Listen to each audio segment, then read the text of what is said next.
Salam saudaraku, berjumpa kembali dengan program Jalan Kehidupan. Kali ini masih tetap dalam segmen Sapa Jemaat di Rumah. Kita akan bersama-sama bersaat teduh untuk memulai segala sesuatunya bersama dengan Tuhan. Mari kita berdoa. Bapa, kami bersyukur untuk anugerah-Mu dan kami percaya sepanjang hari yang akan kami lewati akan menjadi hari yang diberkati oleh Tuhan. Dan sebelum kami melalui segala sesuatunya, kami rindu firman-Mu yang akan memenuhi kami, supaya kami dituntun olehnya dalam perjalanan kami mengiring akan Engkau. Kiranya berkat-Mu turun atas kami, dalam nama Yesus. Haleluya. Amin. Firman Tuhan kali ini terambil dari Matius 3 ayat yang ke-8. Matius 3 ayat 8 berkata, "Jadi hasilkanlah buah yang sesuai dengan buah pertobatan." Saudaraku, jika kita mengaku sudah bertobat, mengikut Tuhan dan mau setia mengiring akan Dia, maka tanda pertobatan tersebut harus diwujud nyatakan dalam tindakan yang dapat kita lihat.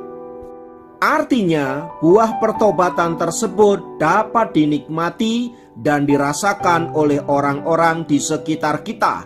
Apakah itu suami, istri, orang tua, anak, dan lain sebagainya. Allah menghendaki agar kita tidak statis atau tidak bertumbuh setelah kita menerima pertobatan di dalam Tuhan. Tetapi kita harus bergerak secara dinamis dan menghasilkan buah-buah yang nyata. Nah, sesuai dengan firman Tuhan yang kita baca di atas, saudaraku, maka ada beberapa buah yang seharusnya dihasilkan oleh orang percaya setelah ia mengalami perjumpaan dengan Tuhan. Yang pertama adalah buah pertobatan itu sendiri. Buah pertobatan yang dimaksudkan adalah kehidupan yang baru di dalam Kristus. Kehidupan yang lama adalah kehidupan yang tidak berpengharapan, tidak ada keselamatan, dan hidup dalam kuasa kutuk dosa. Sebaliknya, kehidupan yang baru adalah kehidupan yang memiliki pengharapan dan keselamatan di dalam Tuhan Yesus Kristus. Dan buah pertobatan ini, saudaraku, dikerjakan oleh Kristus sendiri dalam kehidupan orang percaya.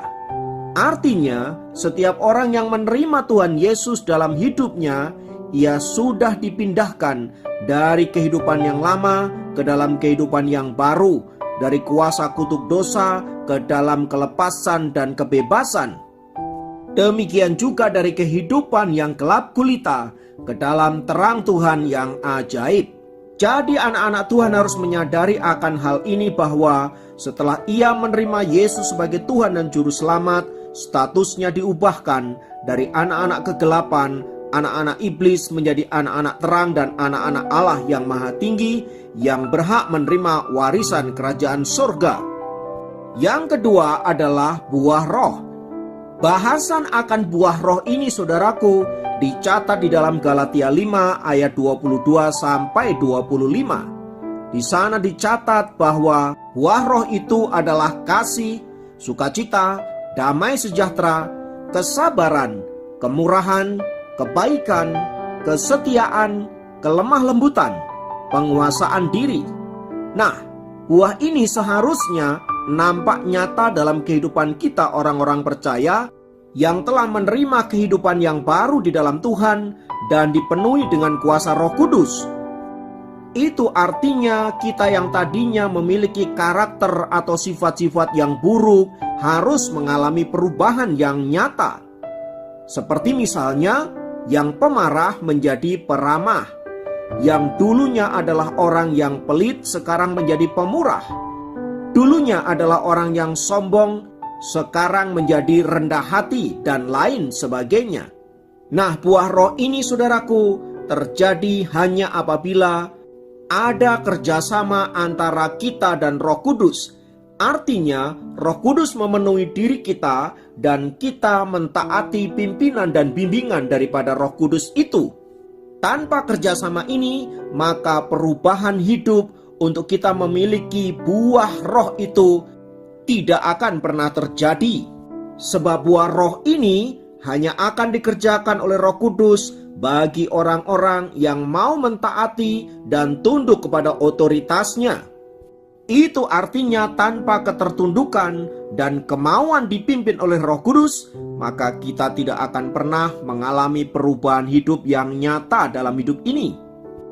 Karena itu saudaraku, apabila ada orang percaya yang mengaku bahwa dirinya dipimpin oleh Roh Kudus, dipenuhi oleh Roh Kudus, tetapi hidupnya tidak mengalami perubahan-perubahan yang nyata, semuanya itu adalah omong kosong.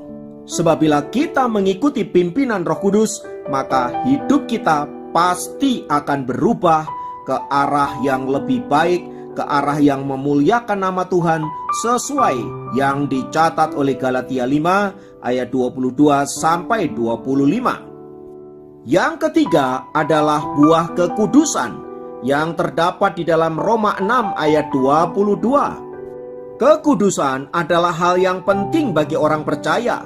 Allah pernah berkata, "Kuduslah kamu sebab Allah adalah kudus." Sebab tanpa kekudusan tidak ada seorang pun yang dapat melihat Allah, dan tidak ada seorang pun yang dapat bersekutu dengan Allah. Lalu pertanyaannya, bagaimana kita bisa mempunyai buah kekudusan?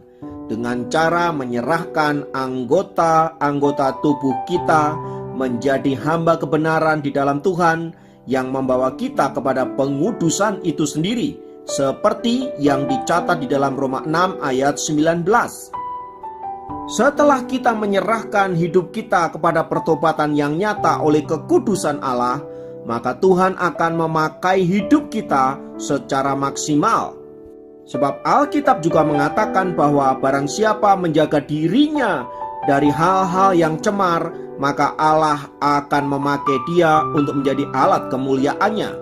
Jadi yang hidup dalam perselingkuhan tidak boleh lagi berselingkuh. Yang hidup dalam kenajisan, persinahan harus meninggalkan semua itu.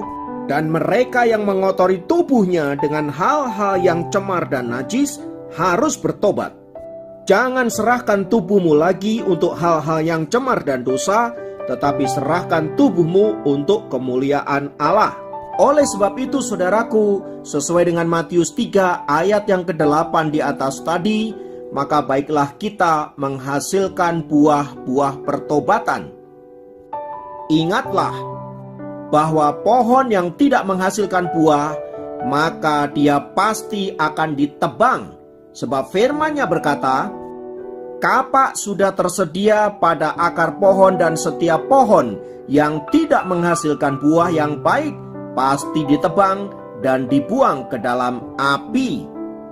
Mari sebagai anak-anak Tuhan yang diberkati, kita menghasilkan buah-buah pertobatan. Kiranya Tuhan memberkati. Mari kita berdoa.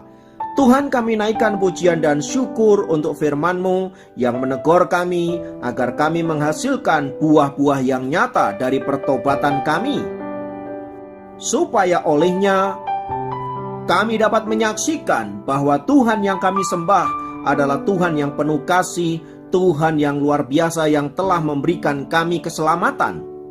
Mungkin selama ini kami masih terikat dengan pola hidup kami yang lama. Kiranya Roh Kudus melepaskan kami dari segala bentuk keterikatan itu dan menjadikan kami orang-orang yang merdeka di dalam Tuhan. Terima kasih Bapa untuk firman-Mu dan untuk kebenaran-Mu.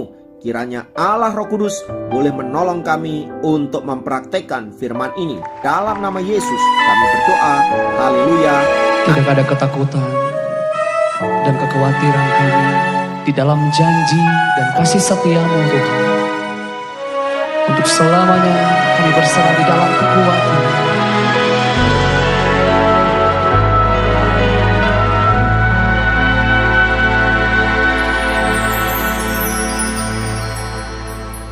Sungguh besar setiamu,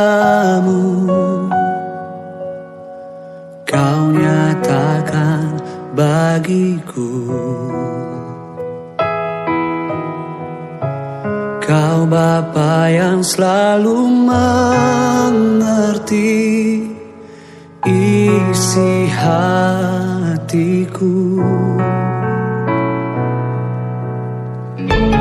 Kemuliaan-Mu Kau janjikan tetap percaya, ku percaya janjimu ajaib terukir dalam kehidupanku. Ku berserah di dalam kekuatanmu, ku percaya.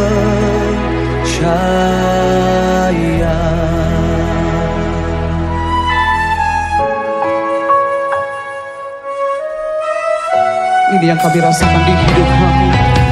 Sungguh besar setiamu, kau nyatakan Tuhan, kau nyatakan bagiku. Kau Bapa yang selalu mengerti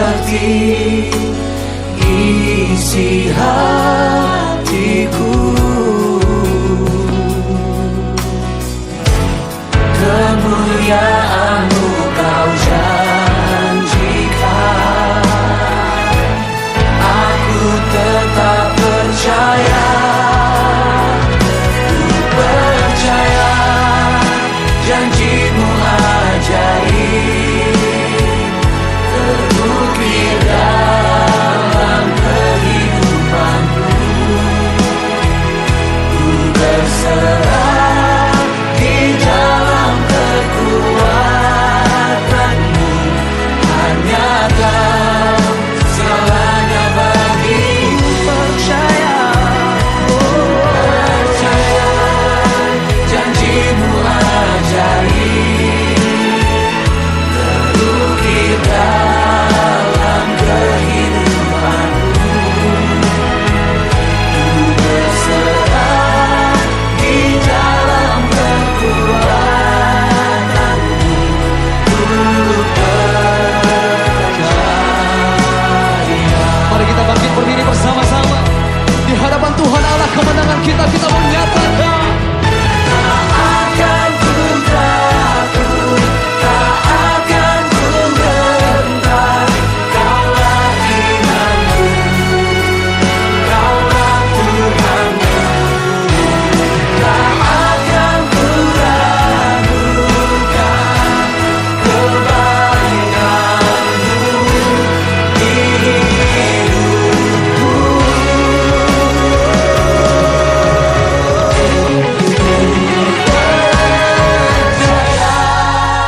Janji-Mu ajaib terukir dalam kehidupanku. Ku berserah di dalam kekuatanmu, hanya Kau segalanya bagiku. Ku percaya janji-Mu ajaib terukir dalam kehidupanku. Ku berserah di dalam kekuatanmu, ku percaya. Ku berserah di dalam kekuatanmu, ku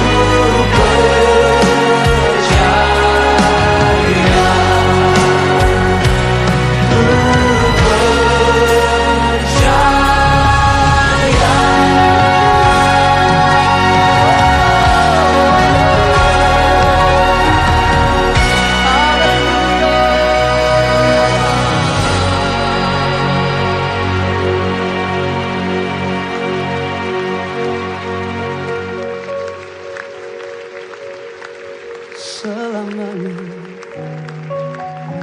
kami mau percaya.